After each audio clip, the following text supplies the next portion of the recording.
HealthForce podcast, RamsdenEliteFitness.com, RamsdenEliteFitness.com. Today we're going to take the next step in our ongoing interview series. If you're a first-time listener, to lay the groundwork of what makes us different when we conduct our interviews, and to have the correct mindset for everybody listening moving forward, it's very, very important for me to explain this. So this is not your typical show where an interview will be a debate back and forth, everybody just yells, and there's no information essentially translated between the two. This is not going to be a podcast where I just sit here and ask him what he likes to eat for breakfast. This is actually going to be a thoughtful discussion.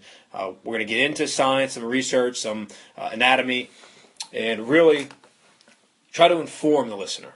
You know, as I always try to proclaim, I've got the smartest audience in the podcast world because we're not just here sitting in our PJs eating spaghetti. We're actually getting stuff done. We're hopefully educating you on issues that you're unfamiliar with. And today actually is an expert in which I have zero expertise. That's right. There are things that I don't know, believe it or not. And today I'm going to bring Dr. Grant Hrabovsky on the program to talk today about the chiropractic world. Grant, how are you doing today? Oh, doing good, friend. How you doing? I'm doing well. So let's start by getting into this, but maybe just doing a base overview of what chiropractic is in general, and then we can get into some specific topics in that realm. Okay. So from the name chiropractic, it basically means that we use our hands. From the Latin chiropractic, practice with your hands. So what I do in my office, what I treat in my office is subluxation. Now, what a subluxation is, normally the bones in your spine, the vertebrae, are supposed to move all planes of motion freely. Now, for whatever happens, I've seen everything from, I had a woman, she got hurt knitting, and I've had a person flip her car twice. So, various ranges of motion, various ranges of causes that cause a subluxation. Now, when the bones don't move, that is, of course, a bad thing. They're supposed to move, so why aren't they? Right. Yeah, so bad thing. So what we do, we get those to move. Now, why it's not good for them, why it's bad for them to not move is because they're choking off the peripheral nerves. They're choking off the nerves is pretty much what happens. And that's when I get people saying, yeah, they have sharp pain, shooting pain down their arms or legs. That's a nerve getting hit. Okay. And now, for most issues, does it relate to the spinal cord? 9 out of 10 issues, yeah, it's the spinal cord. Sometimes it can be a trigger point causing referred pain. Those are always the fun cases, where we start to work on the trigger points, and then all of a sudden they have referral pain. Right. Usually the one we get most is either the upper trap causing headaches behind the eye, or the infraspinatus causing pain shooting down their hand. Okay. Let me ask you this. So when everybody hears chiropractic, I think everybody just thinks of back getting cracked. Okay, maybe give like the third grade level explanation of what actually that is and why it's beneficial, or if it's or if you were to feel that that's not beneficial. Everybody thinks chiropractic. Let me just get my back cracked. Yeah. Maybe delve into that just slightly here. Okay. So everybody wants to hear the crack. Everybody loves the crack. We don't call it crack. We call it cavitation. That's what it is. The cavitation is the sound of gas escaping the joint. Now again, the bones aren't moving the way they should, so what I do is I take the joint to the end range of motion and just provide a small thrust to get the motion back in. Right. This is not a Steven Seagal movie, okay? He does not kill people by just turning their heads. It doesn't work that way. I'm sorry. Well, that's a good explanation, because I feel like, I've never been to a chiropractor, right? Chiropractor. Good. Maybe clear that one up too, because it's such a complicated word. I don't know what the heck to call anybody. It's Doctor of Chiropractic, and I am a chiropractor.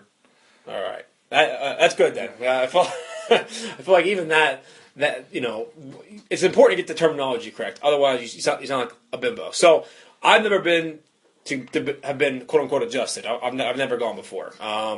I think the main reasoning is I've just never had a need to. I mean, maybe I do, even though I don't know, but I haven't had that to the point where, yes, I need to go see somebody. I just, So, like, the whole neck cracking thing is definitely a real thing for me where, like, it's like, yeah, I'm going to snap my neck. So I can see how that's actually a good example, right? You will not snap your neck. It's not good to adjust your neck where people put their hand on their jaw and just wrench it. That's the worst thing you can do in the world. Okay. Not only are you causing problems to the spinal joints, the cervical spine joints, you're also causing problems to the TMJ. And if you've never had, excuse me, if you've never had problems with TMJ, good. Right. Let me ask you this. People crack their knuckles, okay? Does that at all relate to what you do with the spinal cord? Is it a similar feeling where people get benefit from cracking knuckles, or is it harmful, and does that at all contribute to arthritis in the hands if someone does that every day, all day? No, there was a study, a man would, I think it was for 7 years, it was for a few years, he would crack his knuckles on one hand, and then he would leave the other hand alone. And after a few years, he took x-rays, and there was no change. There was no sign of arthritis, or no comparable signs of arthritis in his hands. Okay. So that's a good example of it causing no harm. No harm. Is there any benefit to doing that on an everyday basis? Because we all know the person in high school. They do it nonstop. Is there any actually benefit to it, or no, in the hands? Just good to hear the sound. That's Okay. pretty much it. Okay. Again, you are freeing up the joint, so you know whenever you adjust your knuckles, whenever you hear the cavitation, it feels like it's moving better. Right. Well, the fingers get the most movement, especially the thumb. People crack their thumbs a lot. So with all that movement, you're moving it a couple thousand times a day, Right. eventually it's going to get stuck. So you have to adjust it and get it to move again. Good. So now here's a hypothetical. I've never cracked my knuckles like in my entire life, ever.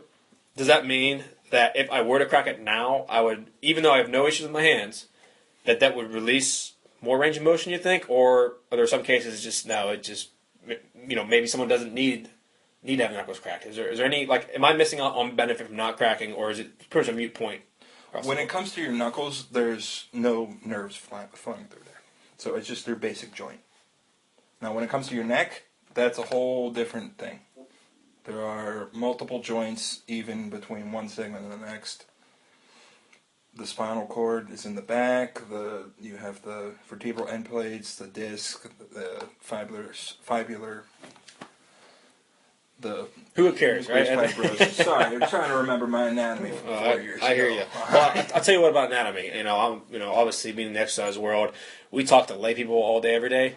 I don't even use anatomical terms really anymore, because to try to explain to somebody about their ACL and their knee joint and all different things going on there, I literally say joint in your knee, and it gets the job done. People think that we have to know everything all the time. You know how many muscles are on the human body, how many bones and everything. It's you need to know it, especially if you're going through school and learning your basics. But after, you rarely use the actual scientific terms, at least in my everyday life, right? Yeah, we had to remember all the notches, holes, grooves in the brain and the cranium. Right. Still remember a few, but honestly, in the last 4 years of practice, I have not used any of them. So, I want to kind of shift gears a little bit before we get into specific injuries that you deal with, or even just individuals that come through that are quote unquote broken.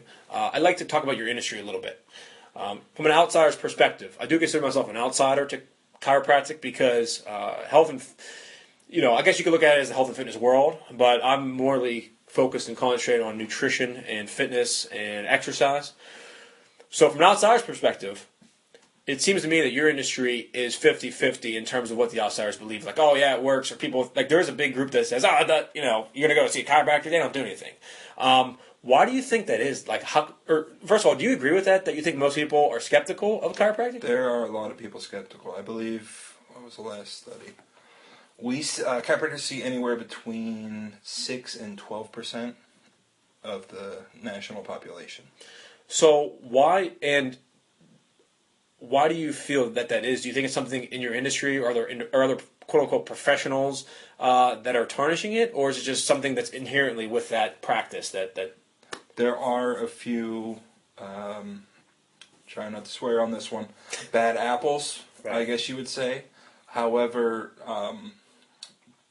the AMA actually black booked us when we first were coming out as an industry, and there was a pretty big lawsuit brought against the AMA for antitrust. Right. The AMA, the medical doctors would say, "Don't go to chiropractor; he'll kill you. He'll kill you. He'll kill you." So that's not what happens. You will actually look at our malpractice insurances. My premium is maybe a tenth because what I do works, and there are very, very few instances where there are complications. What makes Dr. Grant different from, say, another chiropractor, or another chiropractor, or a standard, just run-of-the-mill place? Like, is there anything that actually differentiates different chiropractors from one another? There are 1,000 different techniques that people use. The techniques I use and that I've seen that work with all my patients is I do soft tissue work. Well, when you first come in, we talk about what's going on. Because if I don't know what's going on, I can't fix it. And more often than not, it's, oh yeah, I had a car accident, or I used to play football, or I did a contact sport, something along those lines. And that sets up the groundwork for your problem. Gotcha. So I had a patient, she got in a car accident when she was 12. And now she's 25, and all of a sudden the pain started kicking. So, yeah, she got hit by a big rig. Right. So that kind of lays the problem. Didn't happen right away. Happened further down the road. Right. And you know what? And that's actually not a hard reality to imagine. In the fitness side, in the fitness side of things, we see similar things where somebody could sprain an ankle very severely, maybe in high school, and 10 years later, now they're starting to show symptoms elsewhere because their body's learned to adapt to that weakness, and now it affects the knee, affects the hip on that side, etc. So I don't, there shouldn't be a knee-jerk reaction to something like that. Although, again, someone might hear that and go, "Oh, of course, it's got to be so long ago." So I certainly understand where you're coming from. Let me ask you this: what is like the worst aspect of your industry? So in general, when it comes to chiropractors, what's maybe either a practice or a technique that people do that is completely wrong, but it's so commonly accepted, or maybe it's just a belief or an opinion that's common in your industry that you happen to disagree with? Is there anything like that, or do you tend to agree with most other chiropractic professionals? We rip each other apart. That is the biggest problem. We're always in competition with each other, even though it's not about me and the guy next door, it's about the patient. Right. So I don't really bad talk a chiropractor unless I hear, well, for instance, I had a patient, she was in a car accident and was seeing another doc, and he was taking x-rays, and she said, I'm still squaring away the insurance, and talking about that, and he said, all right, well, we're not going to do anything until I'm sure I'm going to get paid. That does not fly. That you're hurting the patient, and that's just wrong. Right. Actually, that's actually a good segue to my next question. I was thinking about this: is chiropractic covered by insurance? Some insurance, partially covered. How does that exactly work? Because I think people, if they learn some more information about that and they are suffering from an injury, if it's favorable to their own financial pockets, maybe there's an opportunity there for them. Can you explain that maybe briefly how that process is? Yeah, most insurances cover chiropractic, but there is the whole issue with insurance, with the deductible, with the copay, with the co-insurance. I've been dealing with that for 5 years. My billing lady's been dealing with it for 20, so she's seen everything. Every once in a while I'll see something new, we'll both see something new, but we work through it. The insurance companies cover a certain amount of visits. We fight with them, they fight with us, love-hate relationship. I am my own professional career. I'm looking at health insurance, the future of healthcare, and I am looking at personal training. That's where my industry is, as a viable option in general, regardless of what insurance does. If somebody comes into a doctor's office and they're overweight and they have type 2 diabetes now as a result of their poor nutrition and exercise habits, right? Instead of prescribing medicine, I'd like to get to a place where we're referring other professionals. So, for instance, almost writing a prescription for exercise and diet. I think it's that simple, honestly, a lot of the times. Is that a statement that you would happen to agree with on the face of it? Oh, absolutely. The majority of the people that come in aren't healthy. Right. They've been having this problem, I think the record is 40 years. I have a patient, he was dealing with back pain for 40 years. I don't understand how you can live like that. Right. It just doesn't make sense to me. Now, if he would have exercised, if he would have come in and did like a wellness type of program, With a wellness program, it's much easier for everyone. It's only a few times a month. We make sure everything's moving the way it's supposed to be. We make sure that you're fit, pretty much. Right. And then we also would prescribe to a physical trainer, a personal trainer, somebody I know and trust that I know they know what they're doing. Right. Because, to be honest, there's a couple of you guys. 90%, I say. You should see me. I am probably, that's, if you go to my podcast, RamsleyFitness.com, click the latest research tab and filter for the podcast, close to 50% of them are correcting the record. And actually, think about this. In this day and age, too, I don't want to get too far off on this, but I want to explore this with you. Social media is, believe it or not, a marketing tool. And as a matter of fact, from the business side of things, I don't even, you know how much I gauge in for my own personal social media and for like a personal reason, it's zero. Okay, I don't go on there and check out what you made for dinner last night, or oh yeah, that's cute, that's a nice house. I don't care about any of that. I'm too busy. However, individuals now can market on social media where all the attention is going. You know, if a TV commercial's on, no one's watching the damn commercial. They put their phone up. So since there's, anybody can purchase social media ads. We also have, at least it seems that way right now, is a lot of information that comes to social media is highly inaccurate. Does your field ever experience that? Again, I don't know if I see a lot of chiropractic stuff on like Facebook, as I'm on there. I do see a lot of fitness stuff where people say drink cinnamon and you'll lose all this weight. So I get that. Do you guys get any of that? I get everything from apple cider vinegar to chiropractic adjustment to your upper cervical to your C1 will fix your bunion. Hold on. Let me try this for you. Hi, guys. I'm Dr. Green. Are you overweight? Does your head hurt? I've got the thing for you. Apple cider vinegar and a C1 fix. Just $4.99 a month, guys. Come on. Is that about right? That seems about right to me. It's damn close. That's about right. So, but there are a lot of there's a group I'm actually a part of on Facebook called Chiropractic Research Alliance. Right. Every day, some 10, 20 people are posting articles about adjustments and how they're benefiting. Can this fix this? Can that fix this? There's 100 articles a day that I have to read through. Okay, that's actually a good point for my next question. Do you have a website, or can someone find? So, obviously at the end of the podcast, I encourage everybody to check out Dr. Grant and his stuff. But if somebody has, if they're interested about this, they're like, oh, this is interesting. This is a good conversation. Should they go to Wikipedia? Do they go to your website? Can you point somewhere where someone's like, I just want to learn a little more about this? I love Google. I love the internet. The worst things ever created. Besides that siren. Well, it is what it is. WebMD. That is the worst thing in the world. If you have... Go on WebMD sometime and have a little fun. Tell them you have toe pain. See how many times they're going to tell you you're going to die. Right. Oh, I'm well aware. That's what made me stop using it. I used to use it all the time. I thought it was the coolest thing. So bad. Yeah. It's so bad. Right. We post a lot of research articles, a lot of research specific what's going on. What's that website? Oh, you can check us out. Mostly it's on our Facebook page. Okay. Grant Hrabovsky Chiropractic. You're going to have to spell my name on the podcast. Oh, you bet. Right, straight in the title. Yeah. It means sausage in German. Yes. Also, you can check out our website at bigchiro.com. Bigchiro.com. Bigchiro.com.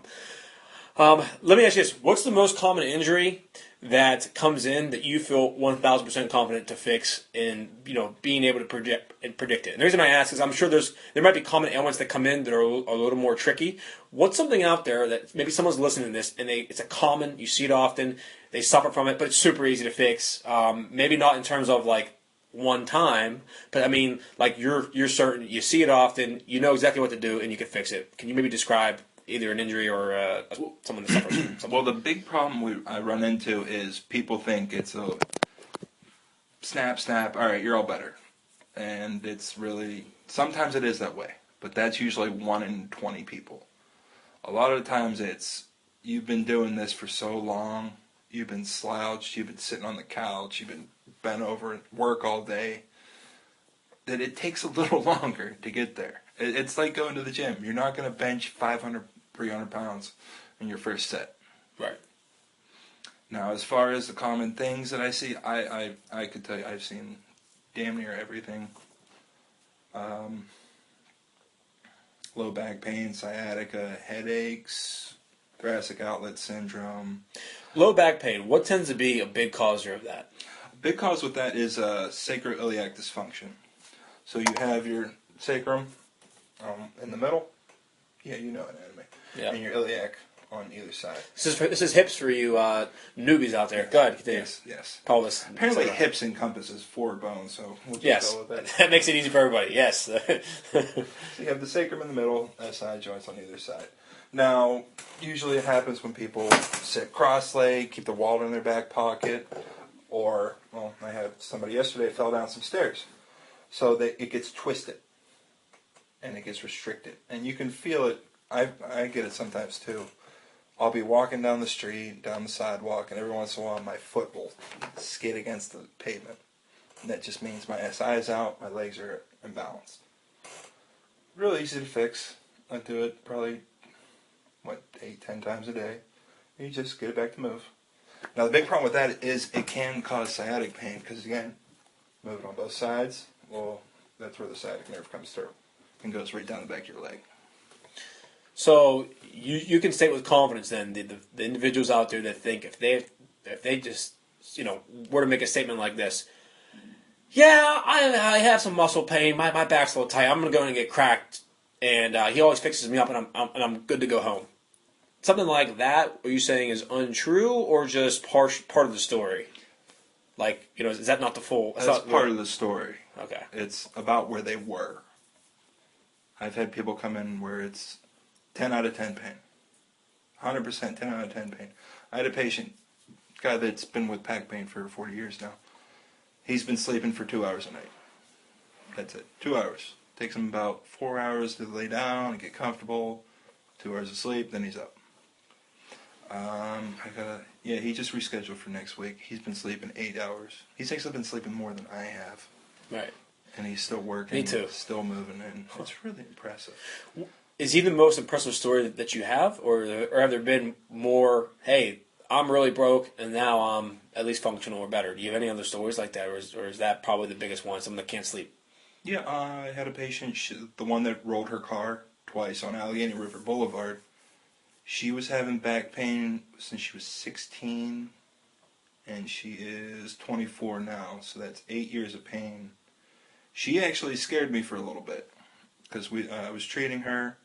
She wasn't showing any signs of improvement, but when we got to our re-exam, and I was like, okay, you should be improving, she walked in that day and just looked at me and said, I feel fine. I don't have any pain anymore. She was at 8 out of 10, stabbing pain going down her leg. Just, yeah, I'm fine now. Okay, good. We're going to keep continuing care because we want to make sure that this sticks. Right. That's another problem is people come in and once they start feeling better, it's, okay, I'm done. I'll see you next time I'm hurt. Oh. But that's not how this works. That's not how your body works. We get them too. It same goes to people that at New Year's come in for 2 months, lose maybe 5 pounds. Oh, I'm good, and then next year they're there again. Cool. I wanted to ask you a question in regards to how long does like a typical appointment last? Is it based upon the individual and their needs, or is there like a set time frame in terms of, hey, look, you have 15, 20? Because the thing I'm trying to get across to people is that they always say they don't have time. It's the number one detractor of any sort of health and or fitness component. I don't got time for this. I ain't got time for that. How fast or how long is a typical appointment at a chiropractor? I don't know if people even know that. First 2 appointments take the longest. I'd say first appointment takes about half hour. Second appointment, maybe another half hour. The first appointment, we talk about your history. What happened? What'd you do? What's going on? What's hurting now? Is there any changes? Are there any symptoms that I should be alarmed about? Then we also do the physical exam, complete physical neurological workup to make sure it's something I can treat. Now, St. Margaret's is right down the road, so if I can't help you, I know a couple docs down there that we can talk to. After the physical and neurological exam, we do a motion study of your either cervical spine or your low back. That's always the best because we can see which segments are moving, which ones aren't, and which ones are causing problems, which ones are going to cause problems. Not so much like today or tomorrow, but a couple weeks, couple months down the road. Second appointment is we go over everything. Because I want you to understand what's happening and what's going on. Otherwise, you'll just walk up to people and say, yeah, he cracks my back and I feel better. Yeah. What did he do? No. We adjust this segment. We do traction. We customize plans based on how bad you are and what you need. Now, a typical appointment after the first 2 visits, 10, 15 minutes. Depends on how much muscle work I have to do, how much rehab we have to do, which type of traction we're doing. Changing gears up, I want to talk a little more about Grant the person. Why do chiropractic? Like, what was the big incentive for you to get into this field? Every chiropractor has this. We all have a story because it's always a aha moment. Right. I was playing football my senior year in high school. I can't remember. It was a home game. Can't remember who it was against. Made the tackle, dragged him down, but the pile formed on the other side. So I fell to my knees, and the pile collapsed back on top of me to the point that my heel was actually touching my shoulder blade. Couldn't really get up for a bit. When I did get up, I couldn't stand up straight. Just could not do it. So every time I was off on the sidelines, we had an ice pack on my back, go back in.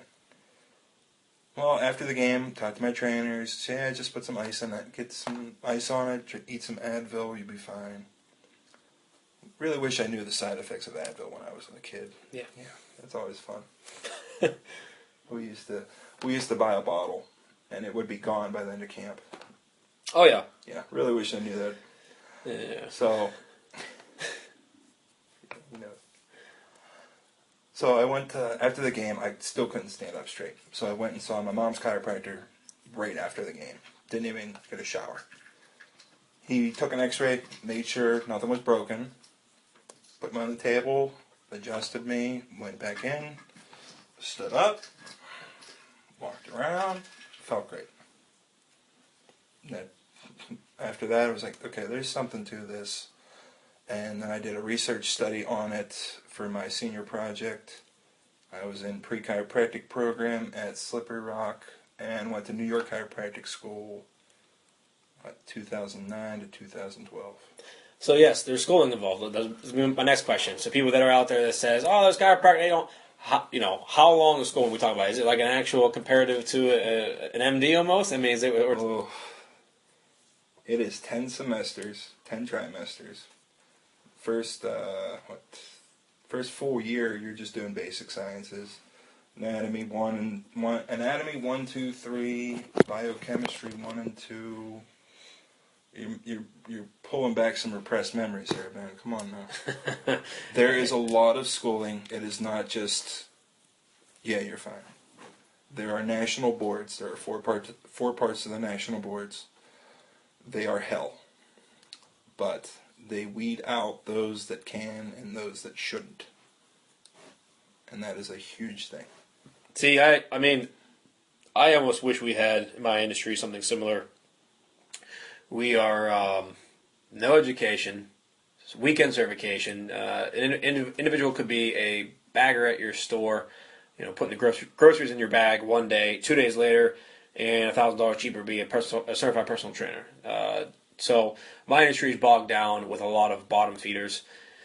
When the field is constructed that way. So right off the bat, to be honest with you, your field probably has more credentialed individuals, more quote unquote professionals than even my industry. But people look at personal trainers before chiropractors, or even though they're not really they're not comparative like that, like a direct comparison. I feel like people are more open to personal trainers than chiropractors, and people don't even know what to look for. So I think that's very important that you describe that in terms of schooling and boards and etc. The big thing is you shouldn't.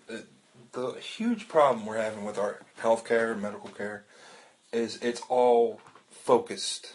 Like, okay, I'm going to go see my medical doctor. That's it. I'm going to go see my orthopedic. That's it. I'm going to go see my trainer. That's it. That's the worst. It doesn't work. It hasn't worked. We are terrible with healthcare. Right.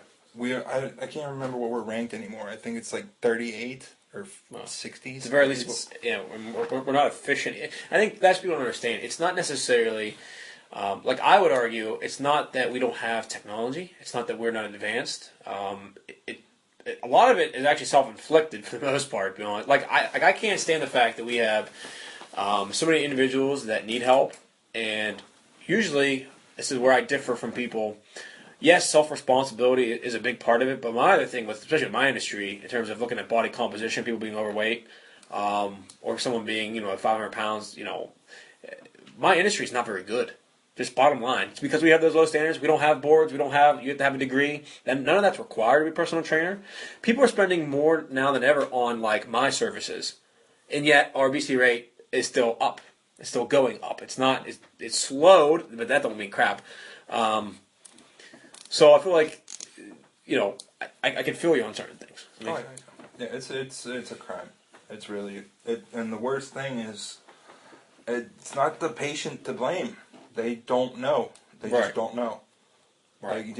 Like, did you know that the U.S. consumes, we're what, 10% of the world's population? Something crazy low. We consume 75% of the drugs in the world. What was the other one? Yeah. Crap, I can't remember what I was going to say. Yeah, the problem is that it's just, we suck. It's not the patient's fault. It's my fault. It's the guy down the street's fault. We didn't tell them what they need to know to be healthier. Right. It's just, go take a drug. You'll be fine. We're the only nation that drug companies can advertise on TV. And it's always the same thing. If diet and exercise have not worked for you, now when you go to your doctor, he never asks, did you try your diet and exercise yet? Yeah, or hold you accountable anyway for that. No, because he won't, because you're just going to keep asking him about it. There are ERs in the country that just give out Vicodin. When you go to check out, they'll give you a Vicodin, or a pill bottle full of Vicodin. This is not going the right way. So we need to change the way we're perceiving this. So you need to take more accountability, but you need to know what's going on. Well, Grant, I'd love to bring you back on.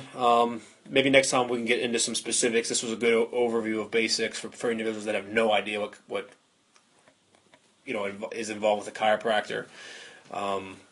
If you have one sentence to sort of tell anyone in the audience about, if you have like a last statement per se, please go ahead and make that to them, and go ahead and leave your website one more time for everybody so they can find you. If you're curious about, honestly, the biggest thing is, if you have any pain right now, if you have any pain that's over like a 5 out of 10, so it would be moderate to severe pain, just, how are you living with it, is what I want to know. I can't even live with a cold sometimes. I go insane. You can ask my girlfriend. She cry like a little baby sometimes. I just don't understand how you can live with it. And if you can, why do you want to live with that pain? Right. I don't. If you are and you're fine with it, please look me up on Facebook. Send me a text message. Whatever you can do, because I'm just really curious about how you do it. You can check out our website at bigchiro.com. You can look up my name. It'll be in the title above. I'm on Facebook. Just go ahead, search it through. I'm probably reading an article or something. All right, perfect. Well, Grant, thanks for coming on. You're the first and only chiropractor we've ever brought on the program, so I thought you did a great job of laying out the basics. As Grant mentioned, please visit his website to learn more. And for those of you who would like to comment or leave a question for myself, you can do so on our Facebook page. The business page is Ramsden Elite Fitness. That's Ramsden Elite Fitness. We also are on Instagram. The Snapchat game now. We're killing it. And then my email to send me questions as well is ramsdenelitefitness@gmail.com. Thank you all for listening, and I'll see you next time.